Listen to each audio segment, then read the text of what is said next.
Yan, nandito tayo sa Urban Deco Homes dito sa Mahogany, sa Imus yan. So, pakita ko naman sa inyo yung hallway. Ayan. Sa gitna merong elevator. Sa kaliwa yan yung exit. Sa kanan yan yung entrance. So, ito yung typical 2-bedroom unit. Ayan. So, may sliding window siya dito para to make it look bigger. So, ito typical finish ng main door. So, pasok nyo, papansin nyo agad yung floor niya is laminated, no? Parang wood yung style niya. Pag dineliver yung unit, may kasama na yung cabinet na ganyan, no? So, hindi nyo na kailangan isipin yan. Then, mayroong stainless steel sink, granite countertop, no? And then, meron kang kitchen cabinet dyan. Ayan. And then, ito yung toilet and bath. Ayan. Ito makikita nyo, very decent yung size niya. Dito, usually yung dining area. Dito naman yung living area. Then mapapansin nyo, no, since 2-bedroom to, may dalawa siyang parang butas doon. For ano yan? For ventilation purposes. Kasi may dalawang magkahiwalay na provision for air conditioning unit dyan. So pwede nyo i-share yung hangin. No? Then dito naman yung bedroom 1. No? Perfect for ano, parang kiddie room. No?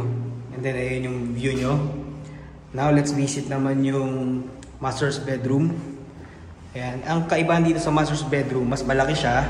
Tsaka meron siyang access sa balcony. So, ito naman yung view nyo. Ayan. So, since ground floor tayo, makikita nyo may landscape. Pero, as you go, ano naman, higher level, syempre, mas maganda naman yung view mo. Makikita nyo may mga linings niya, may mga designated parking sa mga residents. Kung may kasamang parking kinuha. Now ngayon titingnan naman natin yung balcony. So ayan yung balcony. So same dun sa nakita natin na model unit kanina, mas malaki ito kumpara dun sa 1-bedroom unit. So ayan, air conditioning provision yan. And then let's check the community. Ay makikita nyo. Ayan. Very decent. Maganda tingnan kasi yung red ano niya, parang accent. So ayan, tingnan natin. So, ayan. Nakikita nyo ba yung ano, yung parang butas? So, since may air condition ka dyan,